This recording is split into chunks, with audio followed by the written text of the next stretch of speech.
Trying to be productive or trying to stay productive can sometimes feel like it's the hardest task before you've even started the actual work. And in turn, this can actually affect the way we feel. I don't know about you, but when I haven't been productive, it can actually sometimes make me feel like I failed at something. And it's just the productivity part that's actually made me feel like I have failed, because I've set out to actually do something and I haven't managed to actually do it. The feeling of failing at something as simple as productivity can sometimes end up setting a series of thoughts into motion that actually doesn't help our wellness in the long run. So productivity doesn't necessarily mean how long you've worked for. It's more about the approach that you have to your work and how you've worked, as opposed to how long you've worked for. So it's all about trying to figure out how to work smarter as opposed to longer. There are so many different reasons as to why we don't stay productive or even are productive in the first place. It could have something to do with your environment, or maybe it's just you, in the sense that maybe you find it difficult to stay focused on something. Whatever it may be, I'm going to be sharing my top 5 tips for productivity and wellness. You can either use all of these tips together, or you can just take away what fits in well with your lifestyle. And I know this is going to be a complete game changer for you, so let's get into it.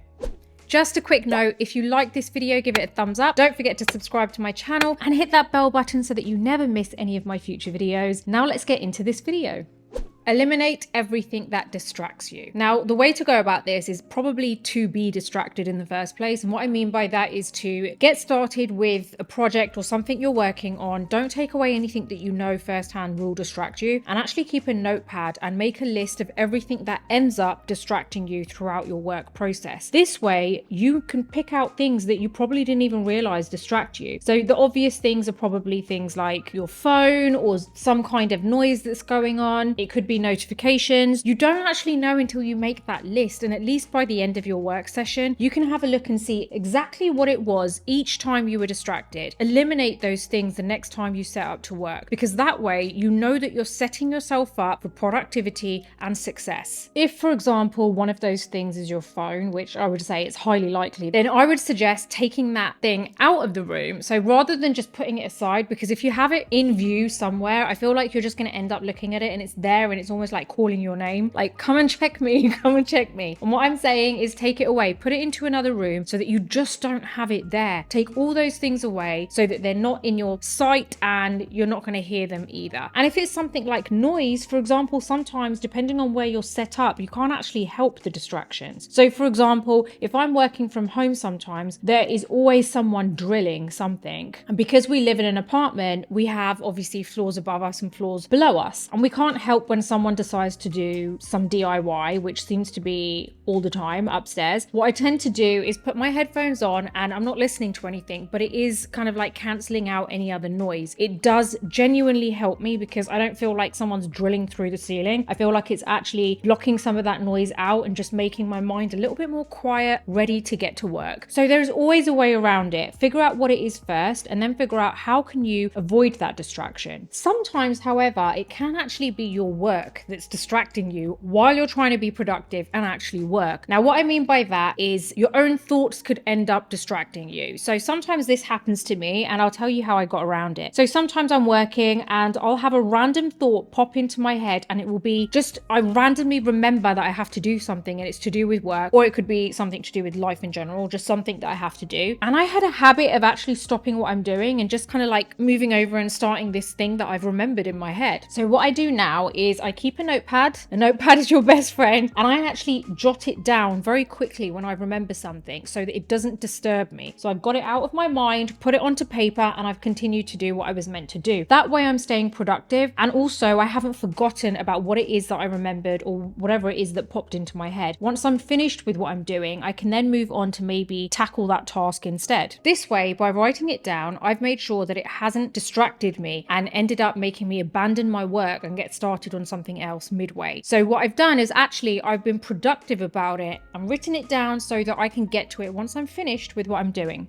Focus on a single task. Now, if you thought that being able to multitask was something to be envious about, then you're wrong. Because research has shown that being able to multitask heavily isn't actually productive. It actually makes you less competent at tackling tasks individually. Rather than trying to tackle so many things in one go, break everything down and make a list so you're tackling one thing at a time. So don't focus on too many things all at once. If there is, for example, a project that you're working on that requires several different different kind of subtasks, I would still break that down. So you're still trying to complete that one task, but you've broken it down into smaller tasks so that you're able to complete those bite-sized tasks one by one. And in the end, you finish that entire task once you're done with all the bite-sized tasks. It's a much easier way to stay productive and just keep your mind really focused on what you're doing. I also feel that this really kind of helps your way of approaching work too, because you're less likely to kind of feel so stressed out with so many things going on in your head because you've got so many things to actually do. So just break everything down. So you've got one thing that you need to do first. Focus 100% on that one thing before you move on to the next task. Again, making a list for this is going to help you massively. So honestly, I feel like lists have kind of become my best friend along with reminders, but I feel like they really do help because it allows you to just break things down into, like I said, small bite-sized tasks, and it's much easier to approach that way because you don't feel so overwhelmed with this one task which has so much that you need to do all in one.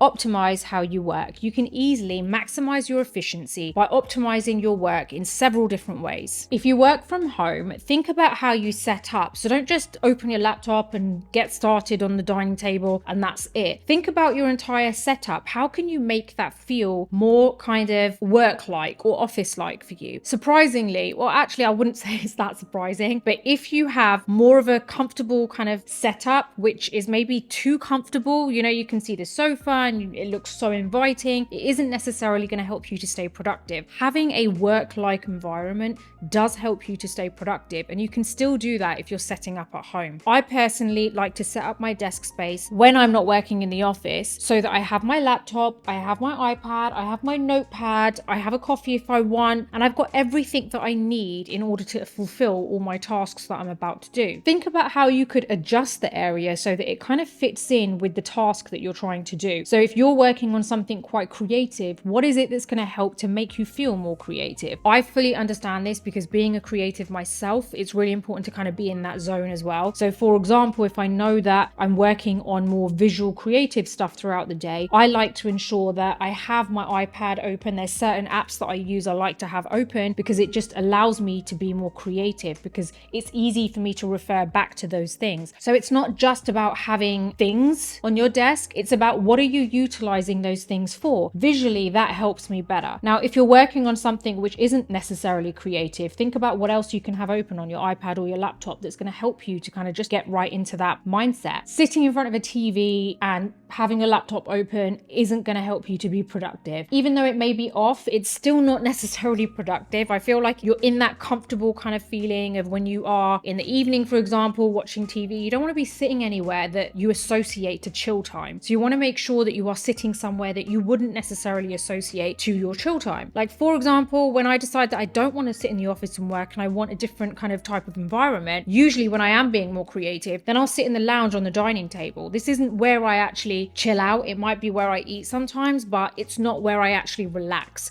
So for me, it's a nice kind of change rather than feeling like I'm very, very office mode and getting admin done and things. So this way it's a change of scenery for me, keeps me productive, more light coming into the room, but I'm still able to work. Like sitting in front of a window when there's a lot of activity going on outside isn't necessarily going to help you to work. So you've really got to think about where you can set up, which will help you to stay productive and not necessarily be so distracting for you. Another way to optimize how you work is actually grouping together certain tasks that fit well with one another. So to give you an example, there's a lot of different things that I do in my work week, and they're so different in the sense that you have admin, you have a lot of editing, so stuff that I'm doing on the laptop. Then you also have the filming side where I'm basically filming videos for my beauty channel on YouTube, and then also my business channel, which is this, and then also Instagram Reels and possibly some shorts that I need to film as well. So you can see how much variety I have within the work that I need to get done. So what I tend to do is on Tuesdays, I like to film. So I get a lot of my filming done. And what I do is I group together all of my filming on that one day. I try and get as much as I possibly can get done within that day so that I don't have to spread it out. Now imagine me filming whenever I need to film. So if I need a bit of content for this channel, then I do it after doing my admin, and then I carry on with admin after I've filmed. And then on a Wednesday, I end up filming, and then I have some admin to do, and I do that, and then I film again. It's just not really going to work well for me, and it's hard to actually stay productive because I'm switching from one mindset to the other so quickly. It's like being creative and then not being creative. And my way of being able to tackle that and stay productive and make sure that, as well as being productive, the work that I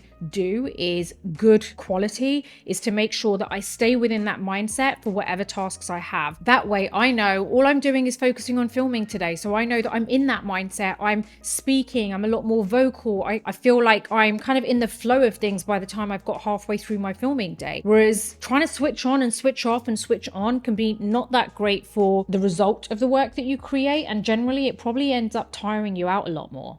Commit to just 5 minutes. Now, sometimes just getting started is actually the hardest thing to do because you keep telling yourself, I really don't want to do this. It's going to take me forever, especially if the task that you're thinking about or the piece of work that you're going to be doing just feels like it's going to take a while, or there's a lot of research involved. There's a lot that needs to go into it, and you know it's not a 5-minute job. Now, when you think in that way, what happens is you kind of like stop yourself from trying to do it. You end up procrastinating, which is, in my opinion, productivity's enemy. I feel like you're not going to get anywhere if you procrastinate. Try and just give yourself 5 minutes. If you come across something that you really don't want to do and you keep putting it off, and you know you're not being productive, but you just can't help yourself, just make a deal with yourself that you're going to only spend 5 minutes on it. And 9 times out of 10, once you've started, you'll actually end up finishing it or doing way more than 5 minutes. It's much better to approach it in this way because you feel like you're not jumping all in and getting prepared for an entire day to focus on this one project, especially if you don't want to. Just get started. Just tell yourself, I'm going to do 5 minutes, and it's going to help you so much. It definitely helps me. Unless I'm on a kind of limit where I know that I've got so many other things to do today, I'll probably spend maybe 10 minutes on it and not 5 minutes, but at least I've started it and I've done something. And honestly, what I love about this kind of trick is it actually makes you feel better. Like, you generally feel you've accomplished something, even if it is just 5 minutes or 10 minutes, especially if you've actually finished the task at hand, then you feel so much better about it. This is actually a trick that a lot of people use, and I have read that the best way to look at this is, it's like when dishes pile up in the sink. It's like you just keep looking at it and you're like, it's getting worse and worse and worse. And that's exactly the way that you feel when you have tasks that you're not actually getting to, and you're just kind of like staying away from it, hoping it's going to go, but you know it's not going anywhere and it's only going to get worse. You feel a bit proud of yourself that you've actually got started and probably just kind of decrease the amount of work that you actually need to do, and you feel mentally clearer about it too.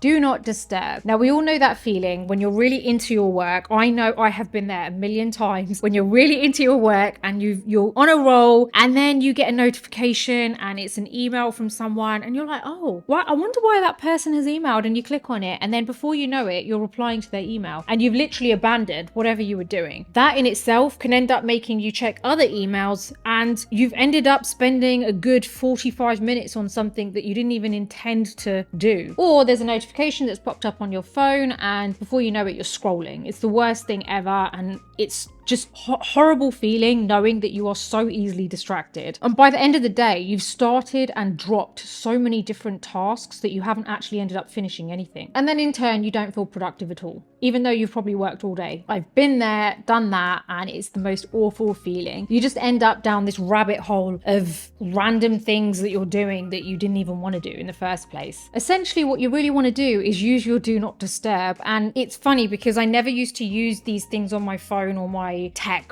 that much, and I rarely use do not disturb. I rarely use like focus time or, you know, too busy and things like that. And now I love it because it actually allows me to get on with my work. There's not random notifications popping up. I have different types of do not disturb. So as you know, on your iPhone, you can set up different kind of settings. So you can have do not disturb, you can have a special setting, call it whatever you want, and then only allow specific people to be able to come through. That for me works really well because I know if there's an emergency, I know the right people are going to be able to get through, but I know at the same time I'm not going to be distracted by anything that I don't really want to be disturbed by. There's literally no chance of being disturbed when you're not receiving notifications about them. Well, those are my 5 tips for productivity and wellness. I really do hope that they've helped you in some way. I really sat down and thought about this because I wanted to make sure it's actual stuff that I do and has actually helped me. And trust me, I am a good example of someone who's probably done all of these things, you know, like getting distracted by certain things. And I thought, if it happens to me, it must happen to so many other people out there. So I really wanted to make this a realistic